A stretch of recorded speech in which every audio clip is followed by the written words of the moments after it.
Chapter 1: The Omega Who Commands. Steve Powell had never needed to raise his voice. The room always bent before he spoke. The boardroom on the 42nd floor of Powell Dominion Real Estate was silent, too silent for 30 men and women who controlled billions of dollars in property across the United States.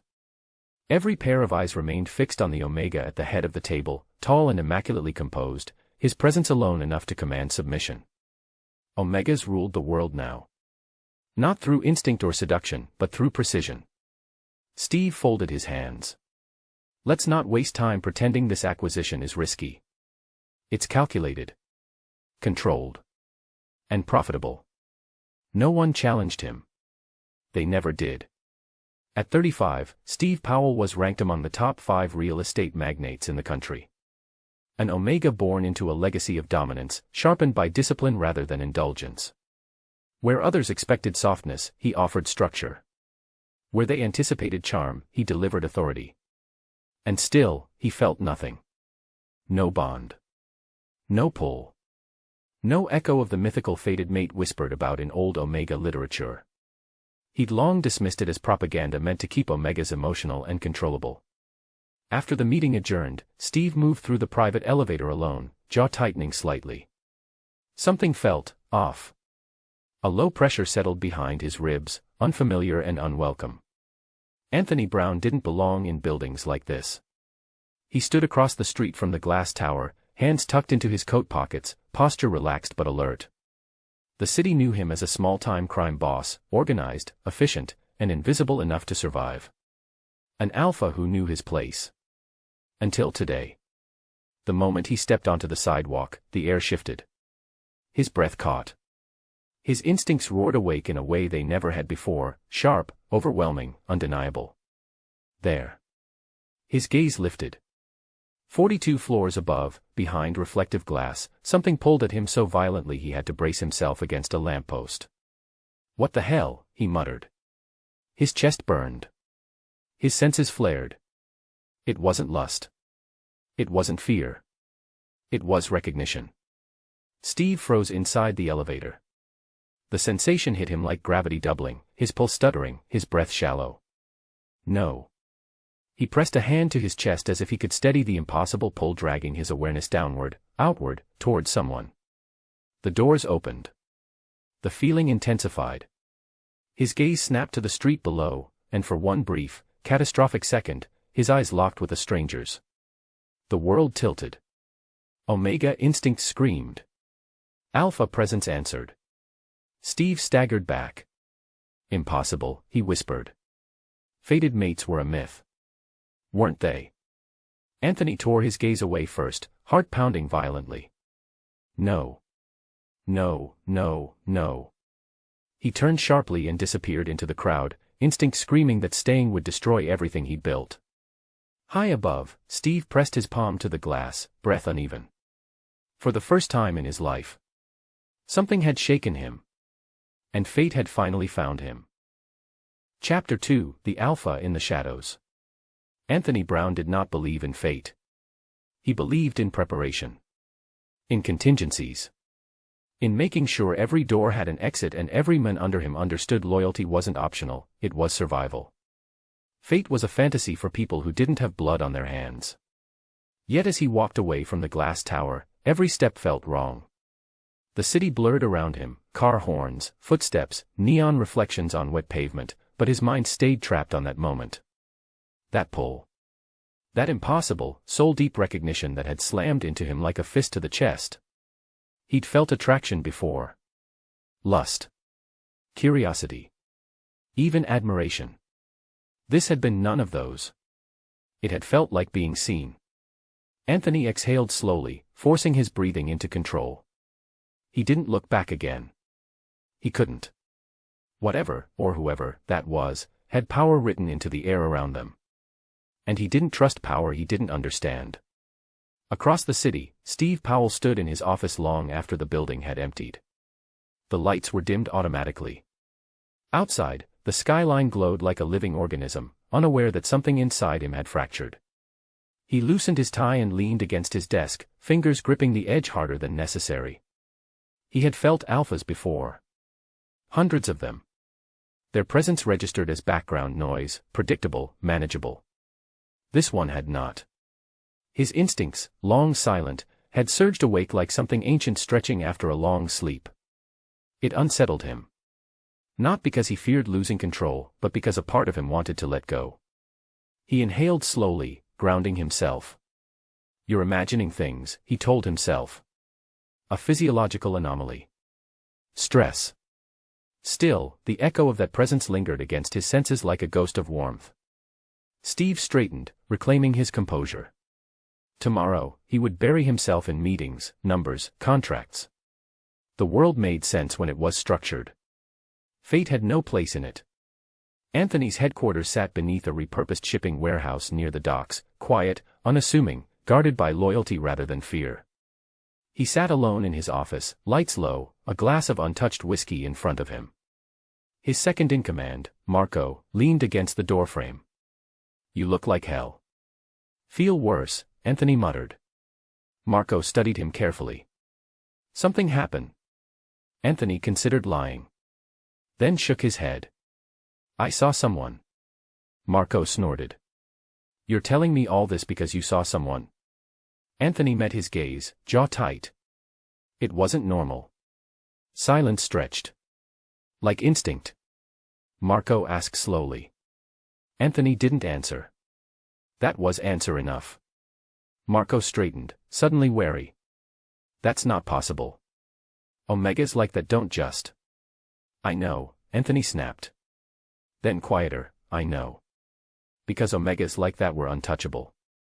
Untouchable by design." And yet his chest still burned. Days passed. Steve told himself he'd imagined the intensity.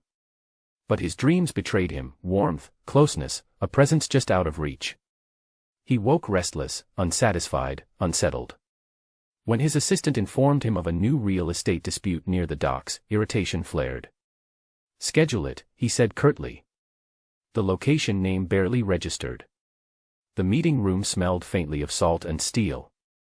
Steve entered first, posture immaculate, expression neutral. He reviewed documents while waiting, determined not to let his thoughts wander.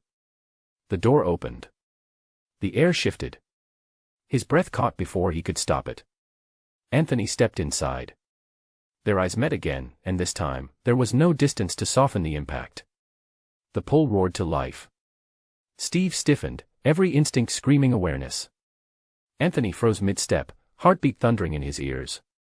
Neither spoke. The room seemed to shrink around them, thick with unspoken recognition.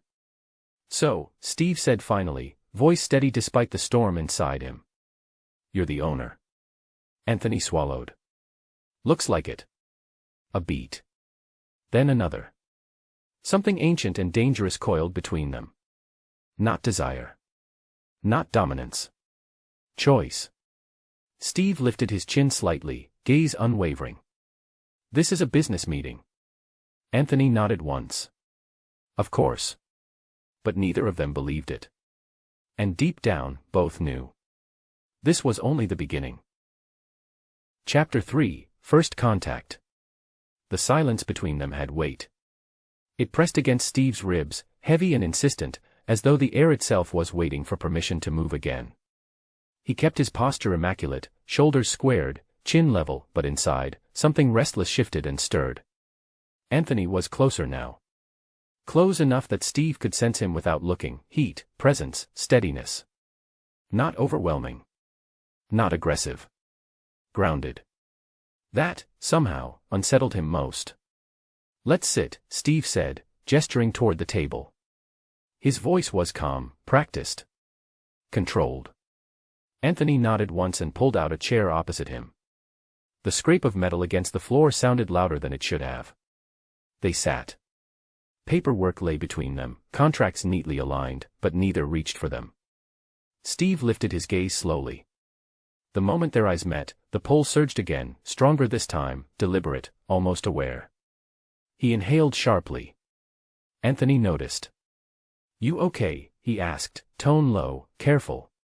Steve didn't answer right away. He wasn't sure how to explain that something in his chest felt like it was being gently pulled toward another heartbeat. "I'm fine," he said finally. Let's stay professional. A corner of Anthony's mouth twitched, not a smile, but something close. That was my plan. Neither believed it. They began discussing logistics, land rights, disputed zoning, redevelopment contracts, but the conversation felt like a thin veil over something far more volatile. Steve's pen hovered uselessly above the page. Every time Anthony spoke, the sound of his voice seemed to resonate deeper than it should have, vibrating beneath Steve's skin instead of his ears. He found himself tracking subtle things, the way Anthony's shoulders shifted when he leaned forward, the controlled restraint in his hands, the steadiness in his gaze. This alpha didn't push. He waited. It was unexpected. I won't pretend my organization is clean, Anthony said evenly. But I don't waste time causing chaos where it isn't needed. Steve met his eyes. And you think I do? No, Anthony replied without hesitation. I think you build order. Even when it costs you. The words landed too close to the truth. Steve looked away first. Something about being seen like that, without challenge, without fear, made his chest tighten. You're unusually perceptive, he said coolly. Anthony shrugged. Comes with surviving. Silence stretched again, but this time it wasn't empty. It was charged. Like the space before lightning strikes. Steve became acutely aware of the distance between them. 2 feet. 1 reach. Too close. He shifted in his chair, and his knee brushed Anthony's. The contact was accidental. The reaction was not. A sharp jolt raced through Steve's body, breath catching as warmth bloomed where their skin touched. His Omega instincts flared violently, demanding attention, recognition, connection. Anthony stiffened. His hand clenched against the table, knuckles widening. His breathing hitched, eyes darkening with something dangerously close to awe. Don't, he murmured, voice strained. Steve froze. I'm not, he stopped himself, realizing Anthony wasn't accusing him. You feel it too, Steve said quietly. Anthony exhaled through his nose, a shaky sound. Yeah. The room felt smaller now. Warmer. Too intimate. Steve forced himself to stand, breaking the contact. The sudden distance felt like a loss, sharp and disorienting. This is inappropriate, he said, more to himself than to Anthony. We don't know each other. Anthony rose as well, slower this time. I know. That's what scares me. Their eyes met again. For a moment, the world narrowed to the space between them, 2 forces orbiting too close, gravity bending toward collapse. I don't believe in fate, Steve said quietly. Anthony nodded. Neither do I. The truth hung between them, fragile and heavy. But neither stepped away. Not yet. When the meeting ended, neither remembered signing the documents. They stood near the door, tension humming beneath the surface, unspoken but undeniable. This doesn't happen again, Steve said. Anthony held his gaze. If that's what you want. It wasn't. Steve knew it the moment the words left his mouth. He turned and walked away before that truth could root itself deeper. Behind him, Anthony watched, heart pounding, instinct screaming, something ancient and patient waking in his chest.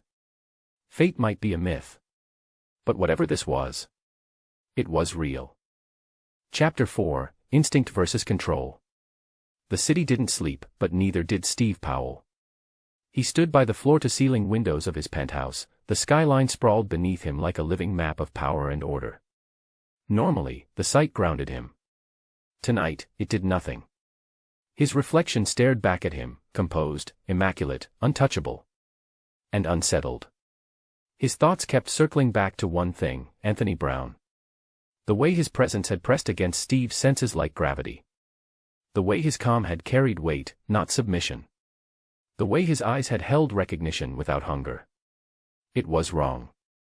Steve had built his entire life on clarity and control.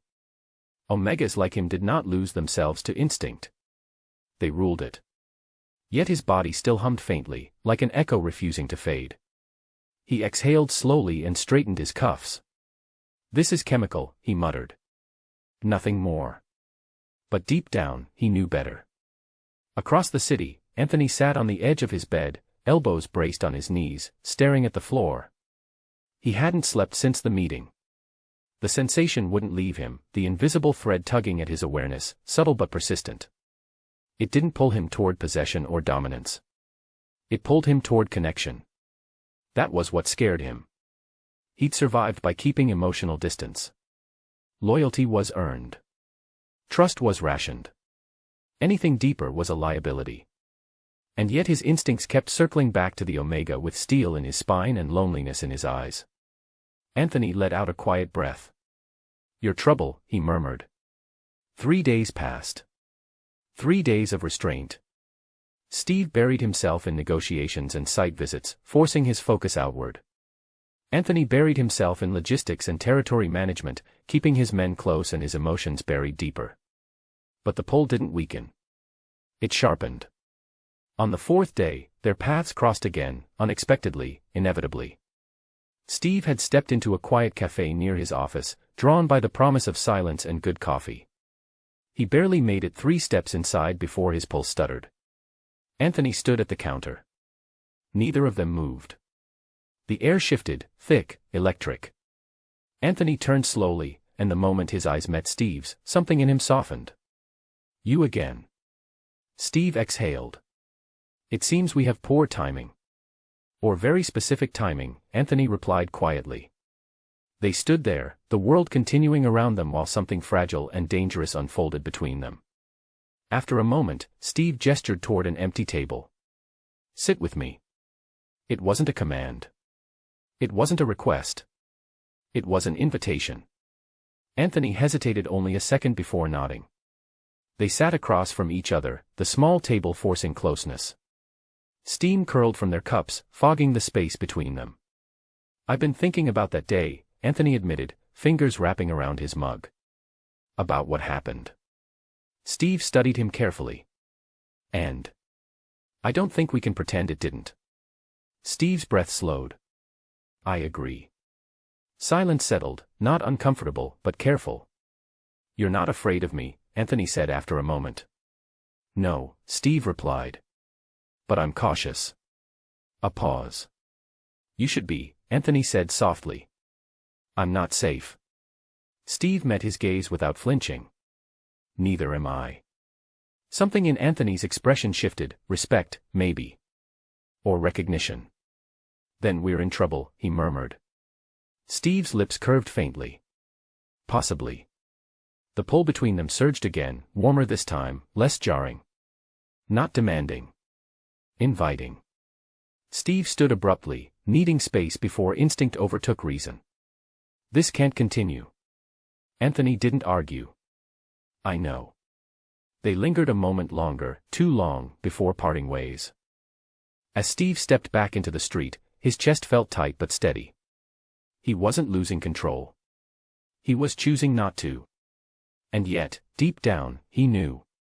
Control was already slipping. Chapter 5, A Dangerous Interest.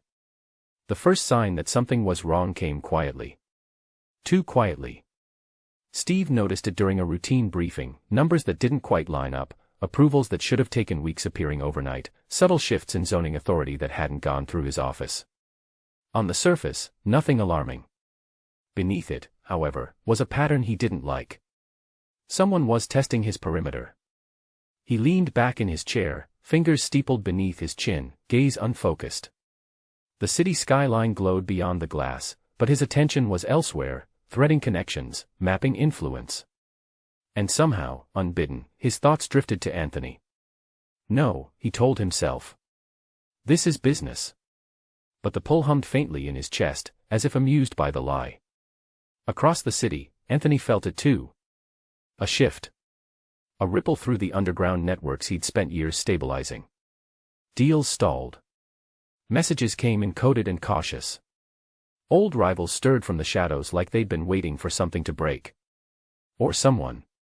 "Someone's watching us," Marco said, pacing the room. Not subtle about it either. Anthony nodded slowly. "They're not watching us," he said. "They're watching him." Marco frowned. "The Omega." Yes. That single word carried weight. Anthony exhaled, jaw tightening. "And that makes him dangerous." Or valuable, Marco countered. Anthony's eyes darkened. Exactly. The next time they met wasn't planned. It happened in a private underground gallery, one of those invitation-only spaces where wealth and influence quietly displayed themselves under the guise of culture. Steve hadn't expected to see Anthony there. Yet the moment he stepped inside, he felt it, the unmistakable awareness of being seen. Anthony stood near a sculpture of twisted steel, hands in his pockets, expression carefully neutral. The lighting caught the sharp lines of his face, casting him in shadow and gold.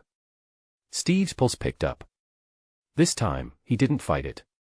"You're following me," Steve said calmly as he approached. Anthony's lips curved faintly. "I could say the same." They stood close enough now that the air between them vibrated, familiar, charged, dangerous. "You shouldn't be here," Steve said. "And yet, here I am." Steve studied him. "Someone's testing my territory. I assume you know who." Anthony's gaze sharpened. "I have an idea." A pause. "Does it concern me?" Steve asked. Anthony hesitated, just long enough to matter. Yes. That was all it took. The world narrowed again, instincts aligning in a way neither could deny. "You're in danger," Anthony said quietly. "And I don't think you see it yet." Steve searched his face, finding no exaggeration there, only concern, tightly leashed. "Then why tell me?" he asked. Anthony's voice dropped. "Because I don't want you hurt." The honesty in it struck deeper than any threat. Steve inhaled slowly. "You're crossing a line." "I know." "Why?" Anthony met his eyes fully now. "Because every instinct I have says you matter." Silence fell between them, thick, intimate, charged with unspoken truths. Steve felt it then, the pull shifting, no longer just attraction, but alignment. Something choosing him as much as he was choosing it. "You're dangerous," Steve said softly. Anthony's gaze softened. "So are you." A moment passed where neither moved. Then footsteps echoed nearby, breaking the tension. Anthony stepped back first, the distance painful but necessary. "You should increase your security." Steve nodded. "And you should stay out of my affairs." A pause. Anthony's lips twitched faintly. "I'll try." They parted without another word. But as Steve walked away, his chest tight with something dangerously close to trust, he knew one thing with absolute clarity. Whatever was coming for him, he wouldn't face it alone. Chapter 6: Denial Becomes Obsession. Steve Powell had never been reckless. Every decision he made was deliberate, measured against risk and reward. Emotion had its place, but it never led. That had been the rule he lived by, the one that had carried him to the top of a world built on dominance and control. Which was why the fact that Anthony Brown occupied his thoughts with increasing frequency unsettled him far more than the growing threats to his empire. He noticed it in small ways at first. The way his attention drifted during meetings, instincts pricking whenever his phone buzzed, even though he hadn't given Anthony his number. The way he found himself scanning crowds unconsciously, senses stretching as if searching for a familiar presence. It was irrational. And yet, when he finally admitted the truth to himself, it came with startling clarity. He was looking for him. Steve straightened in his chair, expression unreadable as his legal team discussed security adjustments. Outside the glass walls of the conference room, the city moved on, unaware that its most powerful Omega was quietly losing ground to something far less tangible. Fate, he reminded himself, was not real. But obsession was. Anthony was no better. He told himself his concern was practical, that Steve's position made him a high-value target, that protecting an Omega of that status was simply good strategy. The lie tasted bitter. He checked his perimeter more often now. Increased patrols near Powell Dominion properties without explanation. Took longer routes through the city, instincts pulling him closer to Steve's territory before he forced himself away again. At night, his dreams betrayed him. They were never explicit. Never crude. Just proximity. Shared silence. The warmth of standing close enough to feel another heartbeat. Anthony woke each time with his jaw clenched and his sheets untouched, a sense of loss settling deep in his chest. "You're losing focus," Marco said one evening, leaning against the office desk. "This isn't like you." Anthony didn't look up from the reports in his hands. I'm fine. Marco snorted. You haven't been fine since that meeting. Silence followed. You care, Marco said carefully. Anthony's grip tightened on the papers. I don't get that luxury. They met again under the guise of necessity. Steve had insisted on a discreet meeting, neutral ground, no entourage. A private rooftop bar, closed for renovations, the city spread out below them like a field of stars. Anthony arrived first. When Steve stepped out of the elevator, the pull surged instantly, familiar now, no longer shocking but no less powerful. You shouldn't be alone, Anthony said quietly. Steve raised a brow. That's not your decision. A faint smile touched Anthony's lips. No. But it is my concern. They stood near the railing, the wind cool against Steve's skin. He folded his arms, aware of how close Anthony stood behind him, close enough that the heat of his presence bled through the space between them. You've been interfering in my territory, Steve said. Anthony didn't deny it. Only to keep others from doing worse. Steve turned, meeting his gaze. You don't owe me that. I know. Then why? Anthony hesitated. For once, there was no clean answer. Because ignoring this, he said slowly, feels like cutting off a limb. The honesty in his voice made Steve's breath hitch. The pull swelled, warm and insistent, threading through his chest like a living thing. His Omega instinct stirred, not demanding submission, but acknowledgement.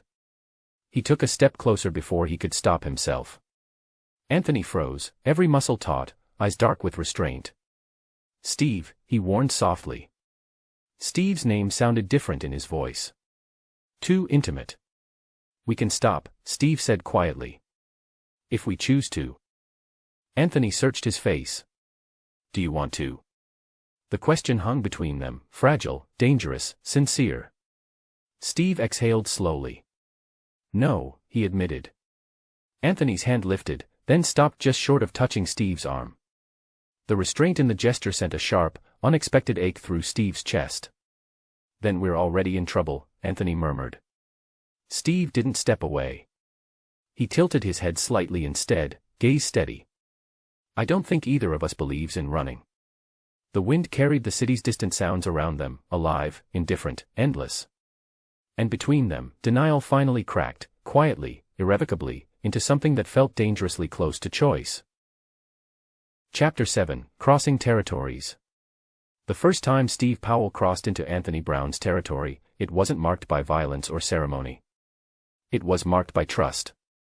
The warehouse district lay quiet under the late afternoon sun, the docks stretching out like a steel and water horizon. Steve stepped out of his car without an entourage, coat immaculate, expression unreadable. Anthony was already there. He stood near the edge of the pier, posture relaxed but alert, as if the space itself answered to him. The moment he sensed Steve's presence, he turned, and the pull between them flared, immediate and familiar. You didn't have to come yourself, Anthony said. Steve approached, gaze steady. I wanted to see it. See what? This, Steve replied, gesturing vaguely around them. Your world. Anthony studied him for a long moment. And? Steve's lips curved faintly. It's more orderly than I expected. Anthony snorted softly. People underestimate what fear can organize. You don't rule by fear, Steve said calmly. You rule by consistency. The words landed like a quiet acknowledgement. Anthony inclined his head slightly. You notice things. I have to, Steve replied. My life depends on it. So does mine, Anthony thought, but didn't say. They walked together along the pier, close but not touching. The air smelled of salt and oil, the sound of water lapping softly against metal. This area's being contested, Anthony said. Someone's trying to muscle in. They don't respect boundaries. Then they're foolish, Steve replied. Boundaries exist for a reason. Anthony glanced at him. You're not wrong. Their shoulders brushed as they turned a corner, brief, accidental contact. The pull surged again, warm and steady this time, no longer startling but deeply present. Neither pulled away. I don't usually let outsiders in, Anthony admitted quietly. Steve looked at him. You didn't stop me. Anthony's gaze softened. No. The admission hung between them, gentle, loaded. Later, in Anthony's office, the space felt lived in but controlled. Minimal decoration. Functional furniture. A world built for survival, not display. Steve stood near the window, studying the docks below. You've built something stable here, he said.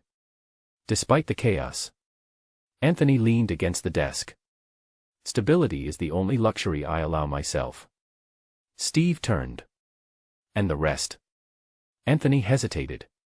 I don't think I ever expected more. The honesty in his voice struck something deep and quiet in Steve's chest. You deserve more than survival, Steve said softly. Anthony laughed under his breath. Careful. That sounds like hope. Steve met his gaze. I don't offer it lightly.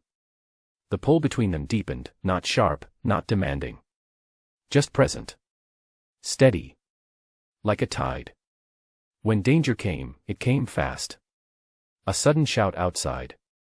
The sound of boots on concrete. Anthony moved instantly, body positioning itself between Steve and the door without conscious thought. Stay behind me, he said, voice low. Steve didn't argue, but he didn't retreat either. His instincts flared, not with fear, but with authority. What's happening? He asked calmly. Someone testing how far they can push, Anthony replied, eyes sharp. The noise faded as quickly as it had come, a warning, not an attack. Anthony exhaled slowly. You shouldn't be here, he said again, more quietly this time. Steve stepped closer, placing a hand briefly on Anthony's arm, a grounding touch, deliberate and steady. I trust you, he said. The words hit harder than any threat. Anthony turned, eyes dark and intense. That's dangerous. Steve held his gaze. So is pretending I don't care. For a moment, the world narrowed again, two men standing at the edge of their respective empires, instincts aligned in a way that defied logic. Anthony swallowed. If this goes wrong. It will, Steve said calmly. Everything meaningful does.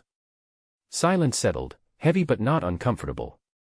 They didn't touch again. They didn't need to. The boundary between their worlds had been crossed, and neither of them could pretend it hadn't changed everything. Chapter 8, Power does not equal safety. Power had always insulated Steve Powell. It moved threats into boardrooms instead of back alleys, turned violence into litigation, and transformed danger into something that could be negotiated, bought, or buried beneath layers of influence. That illusion shattered the morning his security chief requested an unscheduled meeting. Someone accessed our internal routing data, she said, voice tight. Not a breach. A message. Steve's expression didn't change. Meaning. They wanted you to know they could. Silence settled. Steve folded his hands. Increase internal rotations. Quietly. Yes, sir. When she left, Steve remained seated, gaze unfocused. His instincts stirred, not panic, but awareness. Power didn't make him untouchable. It made him visible. And somewhere in the back of his mind, a steady presence lingered, calm, watchful, grounded. Anthony. Anthony felt it before he heard about it. A tightening in his chest. A low, insistent warning that had nothing to do with his surroundings and everything to do with the Omega at the center of his awareness. He swore under his breath and grabbed his jacket. You're leaving?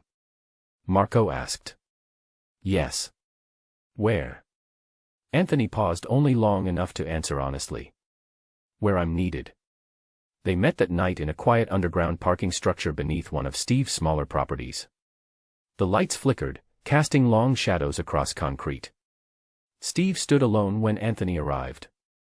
You shouldn't be here, Steve said calmly, though his instincts surged at the Alpha's presence. Anthony closed the distance, stopping just short of touching. Someone sent you a message. Steve's gaze sharpened. You know. I know who, Anthony corrected. And they don't bluff. The pull between them hummed, steady, grounding, dangerous. I won't be intimidated, Steve said.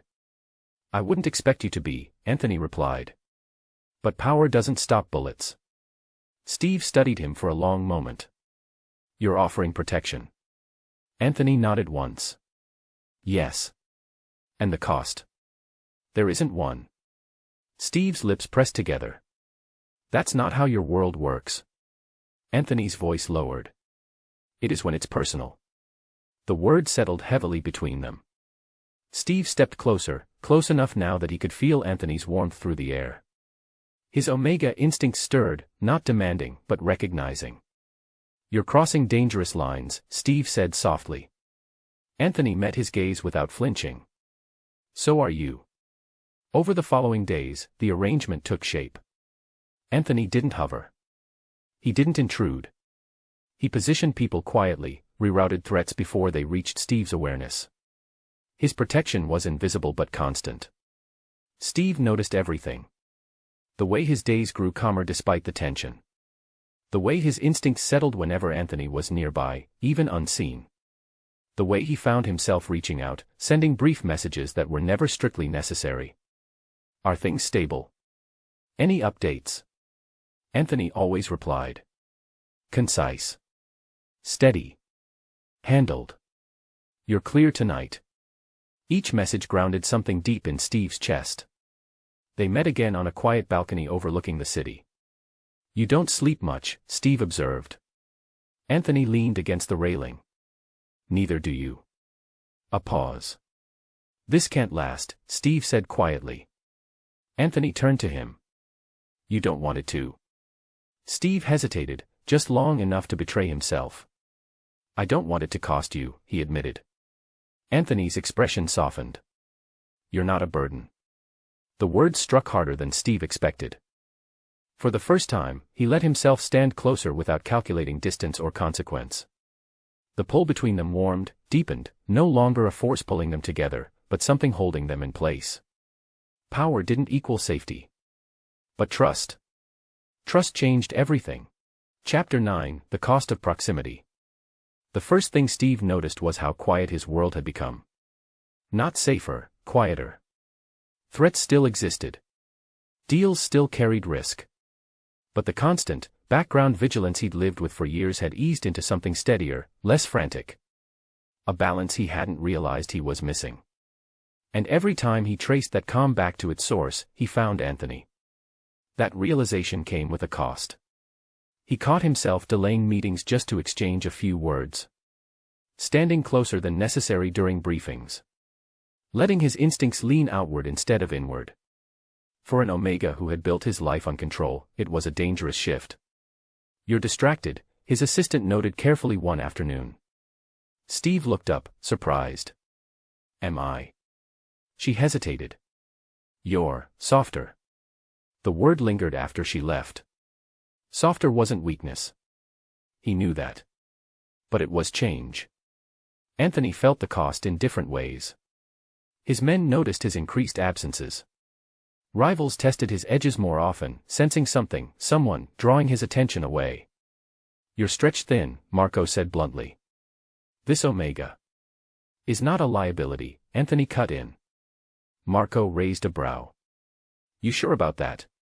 Anthony didn't answer. Because the truth was complicated. Steve made him want things he'd never allowed himself to imagine: peace, permanence, a future not built entirely on contingency plans. Wanting that felt like betrayal. The night the cost became undeniable, rain lashed against the city in heavy sheets. Steve stood in his office, reviewing reports, when the pull surged suddenly, sharp and urgent. Fear. Not his own. Anthony. Steve didn't think. He grabbed his coat and left. Anthony was bleeding when Steve found him. Not badly, but enough. The warehouse was dim, the smell of rain and iron thick in the air. Anthony sat on a crate, jaw tight, blood seeping through his sleeve. Steve's chest tightened painfully. Sit still, he said, crossing the space between them without hesitation. Anthony looked up, startled. You shouldn't be here. Steve ignored him, hands already steady as he assessed the injury. You're hurt. It's nothing. Don't lie to me, Steve said quietly, and realized the truth of the words as he spoke them. Anthony let out a breath, tension bleeding from his shoulders. Someone got close. Too close. Steve worked in silence, binding the wound with practiced precision. His Omega instincts thrummed, not panicked, but focused, intent on care. When he finished, he didn't pull away. "You feel it," Anthony said softly. Steve met his gaze. "Yes." A pause. "This is what proximity costs," Anthony continued. "If they know I care, they'll use it." Steve straightened. "Then we don't let them." Anthony studied him. "That's not how my world works." Steve's voice was calm, unyielding. "Then your world will adapt." The conviction in his tone sent a shiver through Anthony. For the first time, he saw it clearly, not just the Omega CEO, but the dominant force beneath the composure. A man who did not yield to fate, but chose his own path. "You'd risk everything," Anthony said quietly. Steve didn't hesitate. "I already am." Silence settled between them, heavy, intimate, irrevocable. Anthony reached out then, fingers brushing Steve's wrist. A simple touch. The pull surged, warm, grounding, undeniable. Not ownership. Not submission. Recognition. They didn't kiss. They didn't need to. The cost of proximity had been paid, and neither of them stepped away. Chapter 10, Almost Choosing Each Other. The city exhaled after the storm. Rainwater clung to glass and steel, the streets below reflecting fractured light as if the world itself were undecided about what came next. Steve stood by the window of his office, watching the skyline breathe. Anthony's blood had long since been cleaned from his hands. The memory of it hadn't faded. He could still feel the warmth beneath his fingers, the steadiness of Anthony's pulse, the way his instincts had aligned so seamlessly with the need to protect. Not command. Not possess. Choose. The realization settled heavily. Steve turned away from the window as his phone vibrated. "Anthony, I'm fine. Don't worry." Steve closed his eyes briefly. "Steve, you shouldn't minimize your injuries." A pause. "Anthony, that's rich, coming from you." A faint smile tugged at Steve's lips, quickly suppressed. They met 2 nights later at Steve's penthouse. It was a calculated risk. Neutral territory in theory, but intimate in practice. The kind of space Steve never shared unless necessary. Anthony stood near the entryway, gaze flicking briefly across the expansive room before returning to Steve. "You live high," he remarked. "Distance offers perspective," Steve replied. Anthony met his eyes. "Or isolation." Steve didn't deny it. They moved through the space together, slow, deliberate. The pull between them was no longer surprising, it was constant, like a second heartbeat. "You shouldn't be here," Steve said quietly. Anthony echoed him. "You've said that before. And you didn't listen." "I listened," Anthony corrected. "I just didn't leave." Steve stopped near the balcony doors. "Anthony, this ends badly." Anthony stepped closer. "Everything worth choosing does." The air between them felt charged, thick with possibility and restraint. Steve's Omega instinct stirred, warm and steady, urging him not toward surrender but acknowledgement. Fate whispered at the edges of his awareness, old, patient, waiting. "I can't afford this," Steve said softly. Anthony's gaze softened. "Neither can I." A pause. Then, quietly, "But I want it." The honesty hit harder than any declaration. Steve inhaled slowly, grounding himself. "If we choose this, there's no undoing it." Anthony nodded. "I know." They stood inches apart now. Close enough to feel warmth, breath, presence. Almost touching. Almost choosing. Steve lifted a hand, and stopped himself just short of Anthony's chest. "No," he said, voice steady but tight. "Not yet." Anthony searched his face. "Why?" "Because if we do this now," Steve replied, "we'll be doing it under pressure. Under threat. Under instinct. A beat. I want it to be a choice," he continued. "Not fate forcing our hand." Anthony let out a slow breath, something like relief flickering across his expression. "Then we wait," he said. Steve nodded. "We wait." They stepped back, distance restored, but the bond between them unmistakably real. As Anthony turned to leave, he paused at the door. "Steve." "Yes." "When you're ready," Anthony said quietly, "I'll be there." The door closed softly behind him. Steve stood alone in the penthouse, heart steady, instincts calm. They hadn't chosen each other. Not yet. But fate was no longer something he feared. It was something he intended to face, on his own terms. Chapter 11, Betrayal, or Protection. The first sign that Anthony was gone came not with silence, but with absence that was too precise to be accidental. Steve noticed it during a routine security review. Routes rerouted back to their original paths. Extra eyes withdrawn. Subtle layers of protection, never acknowledged aloud but always present, had vanished overnight. Anthony's touch had been light. Its disappearance was not. Steve stared at the report, expression calm, chest tight in a way that had nothing to do with fear. "He's pulled out," his security chief said carefully. "All of it?" "Cleanly." Steve folded his hands. "When?" 48 hours ago. 48 hours. The bond had hummed quietly through those hours, faint, distant, like something holding its breath. "And his people?" Steve asked. "No trace," she replied. "As if they were never there." Steve nodded once. "Thank you." When the door closed behind her, he remained seated, gaze unfocused. He did not call Anthony. He did not send a message. If Anthony had chosen to withdraw, Steve would not cheapen that choice by demanding an explanation. Even if the pull in his chest ached like a bruise. The second sign came with rumors. Whispers filtered upward through channels Steve rarely listened to, Anthony's name appearing where it shouldn't, attached to negotiations that didn't make sense. Deals with rival factions. Concessions in territories Anthony had bled to protect. Steve read the reports once. Then again. His expression never changed, but something cold settled behind his eyes. "So," he murmured to the empty room. "You chose survival." He did not say betrayal. He refused to give the word weight. Anthony Brown was not surviving. He was burning.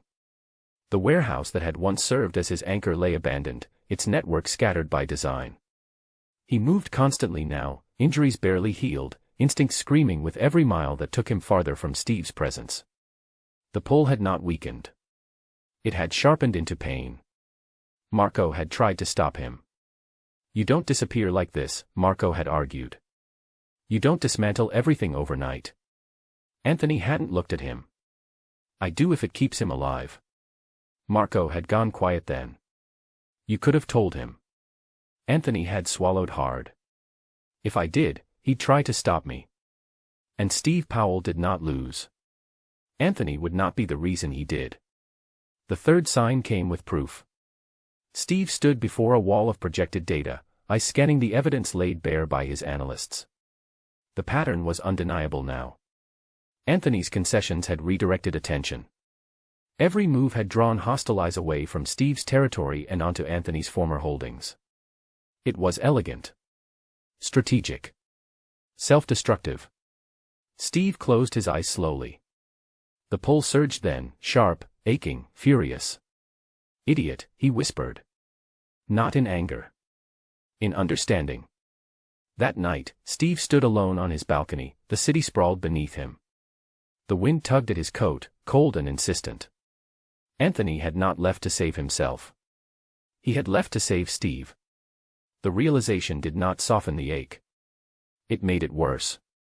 Steve's Omega instinct stirred, not demanding, not panicked, but resolute. "If you think I'll accept this," he said quietly to the night, "you don't know me at all." Somewhere, far away, Anthony paused mid-step, chest tightening as if he'd heard his name carried on the wind. The bond strained, unbroken, aching, alive. And both of them understood the same terrible truth. Love, when chosen freely, was the most dangerous act of all. Chapter 12, Separation. Power did not prepare Steve Powell for solitude. It dressed itself as strength, quiet offices, controlled schedules, decisions made without dissent, but beneath it lay an absence that refused to be ignored. The kind that pressed against his senses at odd moments, sharp and insistent. Anthony was gone. Not unreachable. Not lost. Gone by choice. Steve respected that choice. He hated the cost. The attack came without warning. Not dramatic. Not explosive. A single vehicle cutting too close to his convoy. A split-second miscalculation. A bullet meant not to kill, but to remind. Steve stood in the aftermath, coat unscathed, blood not his own splattered against concrete. For the first time in years, his hands trembled. Not from fear. From the realization that Anthony had been right. Anthony felt it the instant it happened. A violent spike through the bond, raw, breath-stealing, filled with Steve's shock and tightly leashed anger. Anthony doubled over in an alleyway, one hand braced against brick. No, he whispered. He had redirected everything. So how? His phone vibrated. A single message from Marco. They tried anyway. Anthony exhaled shakily. Protection had never been absolute. Steve did not increase his security. He reduced it. Deliberately. His advisors protested. His board demanded explanations. This is reckless, one of them snapped. Steve met his gaze coolly. No. This is honest. He made his movements visible. His schedule predictable. His presence public.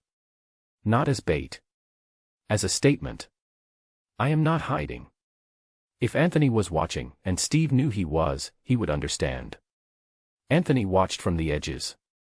From rooftops. From crowds. From shadows he no longer controlled. Every instinct screamed at him to step forward, to close the distance, to stand where he belonged. At Steve's side. But stepping forward meant dragging danger with him. And Anthony would rather bleed alone than let that happen. At night, sleep brought no relief. He dreamed of warmth without a face, of standing close enough to feel a steady heartbeat, but never touching. He woke each time with his jaw clenched and the bond humming painfully beneath his skin. Steve dreamed too. Of open fields and wind. Of something large and protective just beyond his line of sight. Of absence that felt deliberate, not abandonment, but restraint. He woke calm. Resolute. The separation was not weakening him. It was sharpening him. Weeks passed. Threats intensified, then stalled. Someone was losing patience. Steve stood on another balcony, the city alive below him, posture straight, presence unmistakable. He was exposed. He was waiting. And somewhere in the darkness, Anthony watched, fighting instinct, loyalty, and love in equal measure. The bond stretched between them, taut, unbroken, refusing to fade. Separation had not ended them. It had only delayed the inevitable. Chapter 13, Facing the Myth of Fate. The archives were not meant to be found. They existed beneath layers of legal redaction and cultural revision, old Omega histories quietly reframed as superstition, stripped of their original intent. Steve discovered them by accident while tracing the legal lineage of Omega governance laws. Or so it seemed. He sat alone in a climate-controlled room, the glow of a single screen illuminating his face as page after page unfolded before him. Not myths. Records. Omegas had once been anchors.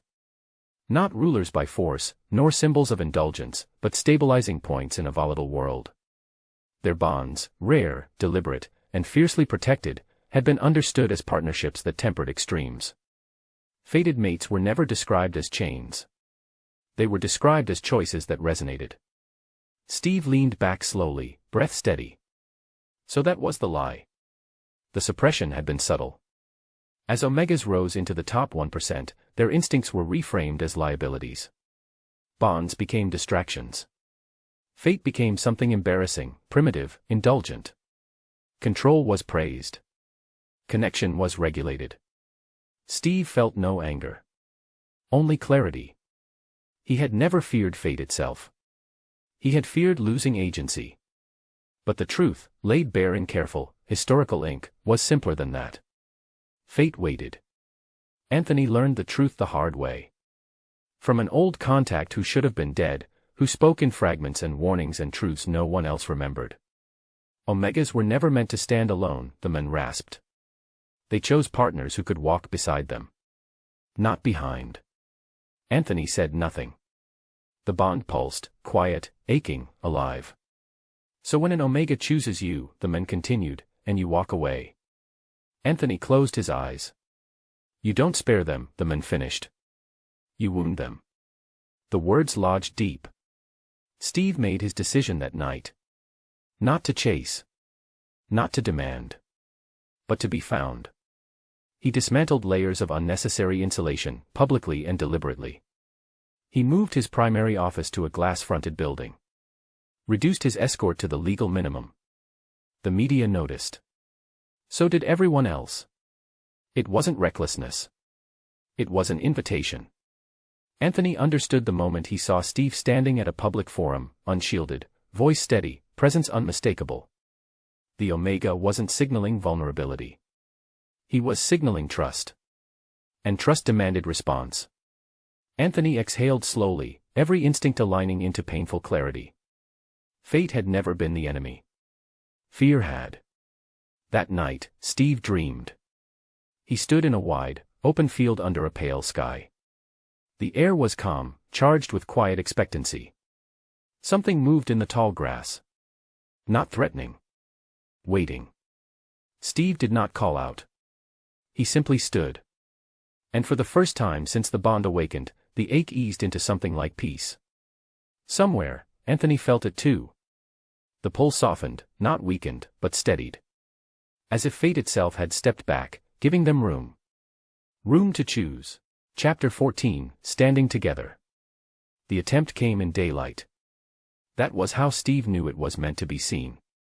He stood at the podium of an open forum, glass walls, minimal security, the city stretching out behind him like a promise. His voice carried evenly as he spoke about urban reform, about responsibility, about power that did not hide. He felt it a heartbeat before it happened. The bond tightened, sharp, urgent. Down. Anthony moved before thought could catch up. A body collided with Steve's side, knocking him backward as a shot cracked through the air, shattering glass where his head had been moments before. Shouts erupted. Chaos surged. Anthony rose from the movement already shielding Steve, one arm braced in front of him, eyes locked on the source of the threat. The shooter never fired again. When security finally surged forward, Anthony didn't retreat. He stayed. The footage spread within minutes. An alpha, unidentified at first, standing openly at Steve Powell's side. Not behind. Not in front. Beside. The narrative scrambled. So did the power balance. In the quiet aftermath, Steve stood in a secured room, coat torn, pulse steady. Anthony faced him, jaw tight, adrenaline still coiled in his body. You shouldn't have come, Steve said calmly. Anthony let out a breath. You shouldn't have stood alone. Steve stepped closer. I wasn't. The words landed with quiet certainty. Anthony searched his face, something breaking open in his expression. I tried to protect you by leaving. I know, Steve replied. You were wrong. Anthony huffed a quiet, humorless laugh. You always say that like it's a fact. Because it is, Steve said evenly. You don't get to decide my risk for me. Silence stretched. Then Anthony nodded once. Then I won't leave again. Steve's Omega instinct surged, not possessive, not demanding. Acknowledging. He reached out, fingers brushing Anthony's wrist, grounding, deliberate. I choose you, he said quietly. Not because fate insists. Because I do. Anthony's breath stuttered. He covered Steve's hand with his own, grip firm and steady. Then I choose you back. The bond settled, warm, deep, undeniable. Not snapping into place. Locking in. They stepped out together. Cameras flashed. Voices rose. Speculation ignited. Steve didn't flinch. Anthony didn't retreat. For the first time, the world saw them not as anomalies, but as alignment. Omega dominance and alpha strength, not opposed. Balanced. Later, alone at last, they stood by the window of Steve's office. The city felt different now. Not safer. More honest. Anthony spoke first. I don't expect this to be easy. Steve nodded. I don't want easy. A pause. Just, real. Steve turned to him, gaze steady. Then stay. Anthony didn't hesitate. I am. And for the first time since fate had found them, neither fought it. They stood together, openly, deliberately, ready to reshape the world that had tried to keep them apart. Chapter 15, A New Order. The world did not end when they stood together. It adjusted. The shock waves were subtle at first, quiet shifts in boardrooms, hesitations in backroom negotiations, recalculations made by people who understood power well enough to recognize when it had changed shape. Steve Powell did not issue statements. He didn't need to. His presence alone was declaration enough. Anthony remained at his side, not as a shadow, not as a secret, but as a constant. Where Steve's authority was structural, Anthony's was kinetic. He moved through spaces with a calm assurance that discouraged challenge before it ever formed. Together, they were inconvenient to oppose. The restructuring began quietly.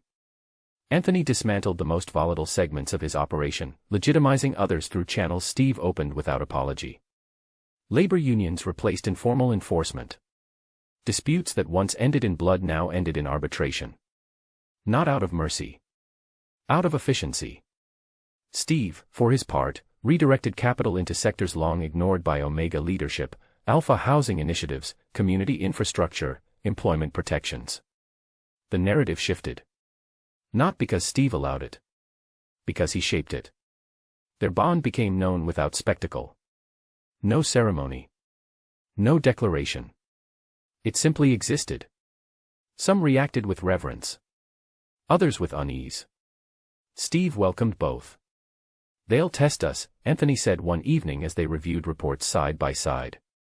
They always do, Steve replied. Let them. The pull between them no longer surged or strained. It rested, warm, constant, like something that had finally found its place. Not a leash. A foundation. In private, their relationship unfolded with the same deliberate care. They did not rush heat or claim. They learned each other instead. The way Anthony preferred silence over reassurance. The way Steve processed before speaking, weighing impact over impulse. Trust built in small, unremarkable moments. Coffee cooling on a desk. Shared glances across a room. Hands brushing without urgency. One night, as the city slept, Anthony spoke what had been lingering between them. I spent my life preparing to lose everything. Steve looked at him. And now? Anthony met his gaze. Now I'm preparing to keep it. Steve's lips curved faintly. That, he said, is far more dangerous. Anthony laughed softly and leaned in, pressing his forehead to Steve's. The bond hummed, deep, settled, complete. Not because fate demanded it. But because they chose it. Outside, the world continued to shift. Power rebalanced. Old hierarchies cracked. A new order took shape, not loud, not violent, but deliberate. And at its center stood an Omega who ruled without fear. And an Alpha who stayed. Epilogue, 1 year and something more. The dream returned 3 nights in a row. It was never identical, but the feeling was the same. Steve stood in a place untouched by time, a wide field under a sky that felt older than memory. Sometimes the grass was silvered with dew, sometimes warm beneath the sun. Always quiet. Always waiting. The white tiger cub came to him without fear. It was a little larger each time, its steps confident, its presence solid and warm. It circled him once before pressing its forehead to his chest, a deep, steady purr resonating through bone and instinct alike. When Steve rested his palm against its back, the earth responded, flowers blooming, roots settling, the land breathing easier. In the distance, Anthony was always there. Never calling. Never approaching. Just watching, grounded and certain, as if this was something Steve needed to receive on his own. When Steve woke the 3rd morning, he did not cry. He simply lay still, one hand resting over his abdomen, breath slow and calm. Anthony shifted beside him, already awake. It came back, Steve said quietly. Anthony turned onto his side, gaze intent but gentle. The dream. Steve nodded. Stronger. Anthony didn't smile. He didn't rush to conclusions. He only reached out, resting his hand over Steve's.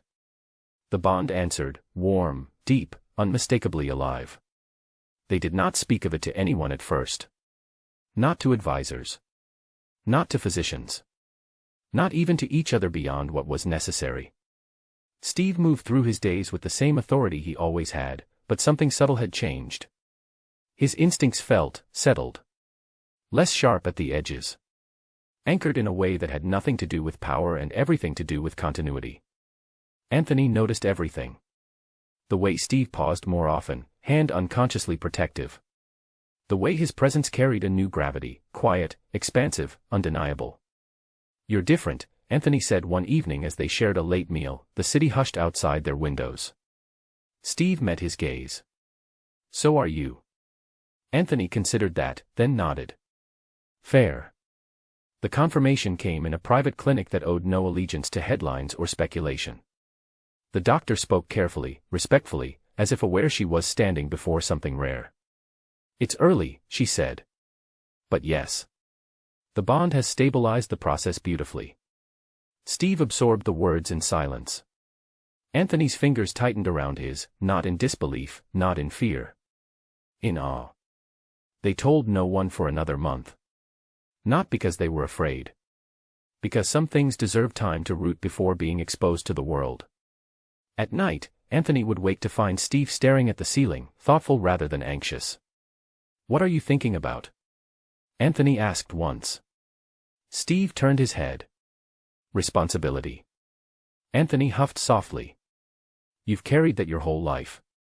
"Yes," Steve agreed. "But this is different." "How?" Steve reached for Anthony's hand, guiding it gently to rest against his abdomen. "This isn't power I inherited or built. This is power entrusted to me." Anthony swallowed. Then he leaned down, pressing his forehead to Steve's.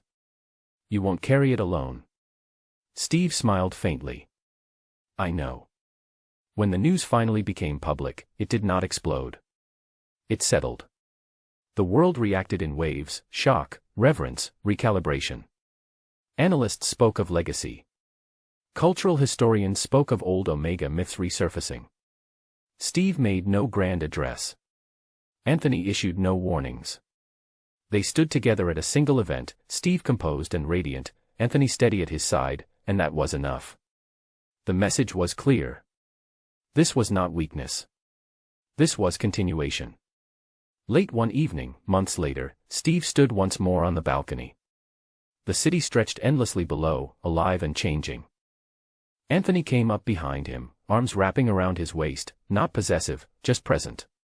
"The world's already planning what this child will be," Anthony murmured. Steve rested his hands over Anthony's. "Then they'll be disappointed." Anthony smiled. "Why?" "Because this child won't be a symbol," Steve said calmly. "They'll be a person." The bond hummed in quiet agreement. Somewhere deep within, something small shifted, strong, certain, alive. Fate had not claimed them. They had claimed each other. And together, they were building a future that did not bow to destiny.